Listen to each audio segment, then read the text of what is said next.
بعد الزواج العرفي وزواج المتعة والمسيار وأنواع أخرى للزواج استحدثت أو كانت موجودة،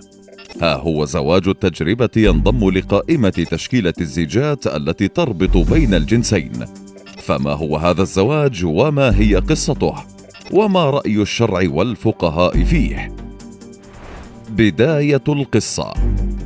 بعد 3 سنوات على زواجها لجأت زوجة للمحامي أحمد مهران مدير مركز القاهرة للدراسات القانونية من أجل رفع دعوى طلاق من زوجها، فقام مهران بدلا من السير بالإجراءات القانونية للطلاق عرض مبادرة للصلح بين الزوجين، وطلب رقم الزوج للتواصل معه، وعرض كمبادرة للصلح إبرام عقد جديد أشبه باتفاق ملحق بعقد الزواج الأصلي، لكن بشروط جديدة يتفق عليها الطرفان ولمدة زمنية قدرها 3 سنوات.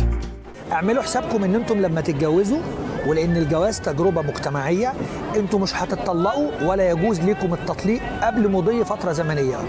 قدرناها على سبيل المثال ب3 سنين. مهران وفي تصريحات صحفية أسمى مبادرته هذه عقد اتفاق على مشاركة الزواج، إلا أن الإعلام تناول الخبر تحت اسم زواج التجربة.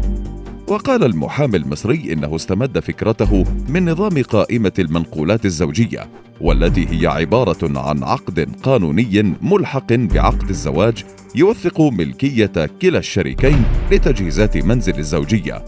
وفيه يوقع الزوج على إقرار ملزم برد كل قائمة المنقولات حال الانفصال والطلاق. ومن هنا اقترح مهران أن يكون الاتفاق الذي أطلق عليه زواج التجربة مشابها، حيث يضع كل من الزوجين شروطا في عقد مؤقت ويلزم كل طرف بتنفيذها، وهو بحسب تعبيره ليس عقدا بديلا عن الزواج، إنما هو اتفاق مدني مكمل لشروط عقد الزواج الشرعي،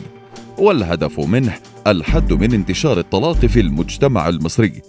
حيث تقول الأرقام الرسمية القادمة من مصر إن حالة طلاق جديدة تقع كل دقيقتين، ما يجعل مصر من أعلى الدول في انتشار الطلاق، وهو ما دفع بفكرة زواج التجربة للواجهة كحل بديل يتيح للزوجين تجربة حياة جديدة بشروط ملزمة ولفترة مؤقتة بدل الانفصال نهائياً.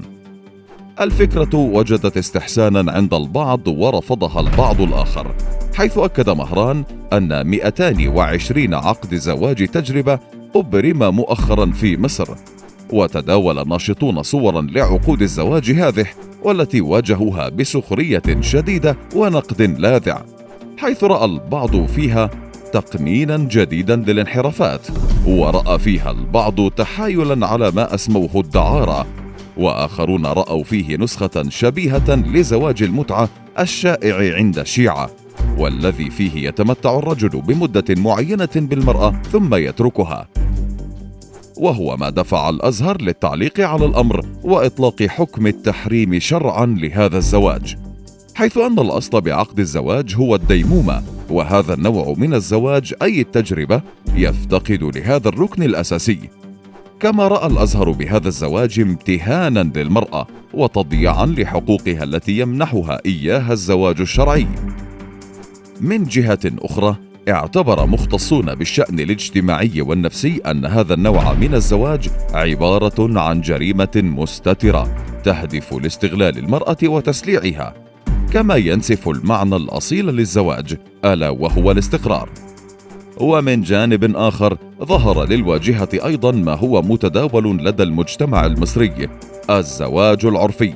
حيث تم الكشف مؤخرا عن أن نسبة إجمالي حالات الزواج العرفي بين طلاب المدارس والجامعات ارتفعت بشكل كبير خلال العامين الماضيين لتبلغ 250 ألف حالة بنسبة 18% من إجمالي الحالات. ويعرف عن هذا الزواج العرفي أنه ظاهرة تهدد استقرار المجتمع المصري، لكن يتبقى الخوف الأكبر أن يفتح الزواج المؤقت فكرة المتعة التي تنتشر بالأوساط الشيعية وتحديدا إيران،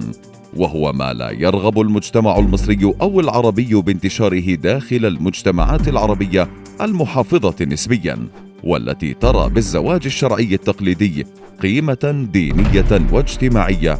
يمنع المساس بها.